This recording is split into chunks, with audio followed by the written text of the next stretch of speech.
Welcome to the CyberWire's Career Notes podcast, brought to you by Recorded Future, delivering advanced security intelligence to disrupt adversaries.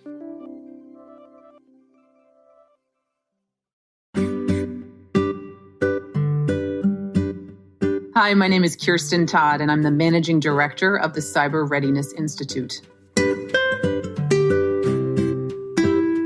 One of the things that was both exhilarating and created some awareness for me was the power of people to make change at the state level. And, when I came to work in the federal government, I think what always struck me as well, particularly when I was working on the Hill, was that, again, it was the choices and the decisions of individuals that have impact. I went up to the Hill to work for Senator Lieberman as his economic policy advisor at the time.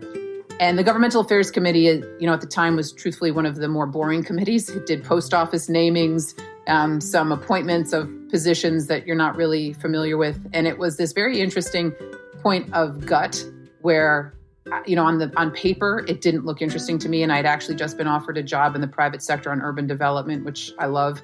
But something in my gut said to take it.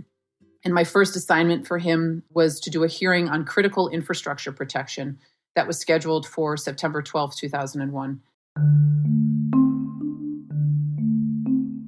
So 9/11 happened on that Tuesday, and we got on the phone, Senator Lieberman, his staff director, and a couple of us who were working on the hearing, and he said, I want to go through with it. And so we were the only hearing on the Hill on September 12th.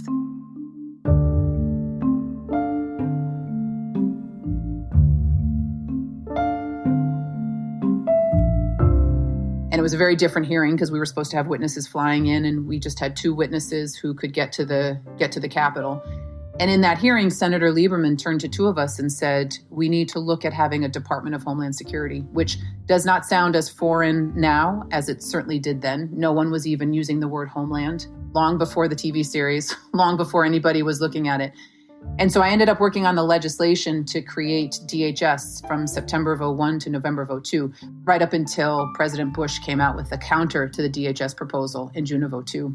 And then I began working with them and collaborating on that legislation and worked on drafting the cybersecurity, infrastructure protection, bioterror, and R&D directorates for DHS.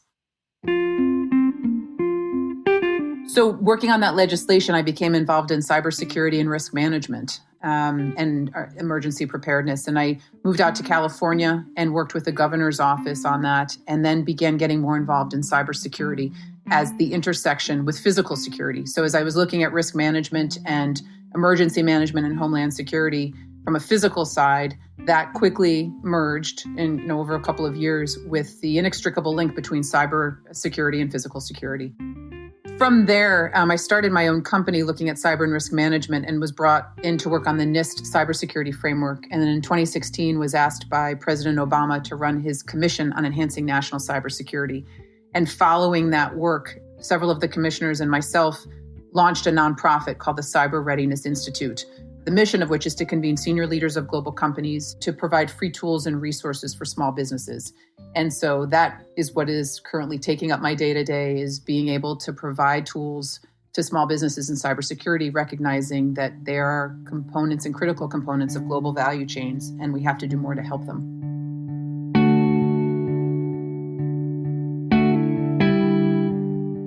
I think what's important to remember about cybersecurity and policy and where these issues are is that the two critical elements to them are it's about problem solving and building solutions. And what that means is that's a pretty interdisciplinary field. And so what I would encourage individuals who are interested in this space to look at for themselves is recognize that there are a lot of skill sets and capabilities that are relevant to cybersecurity.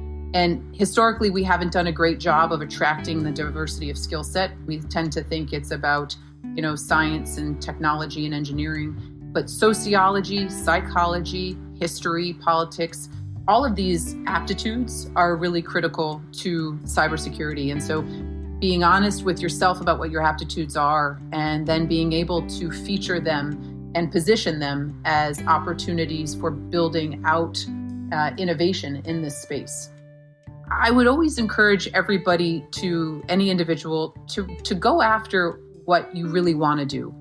don't waste time going after what you think you can get because you're worried about rejection or not being able to achieve it. I think what I have learned, I'm a big fan of cold calling. I'm not sure that it still is an effective tool, but I've gotten some of the most interesting jobs by picking up the phone and cold calling.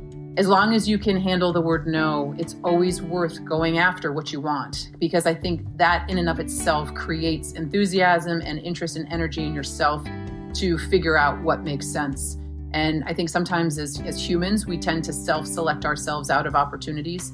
But I would encourage everyone any person to really go after what they're most interested in, or at a minimum, talk to the people who have the roles that you aspire to have or to achieve.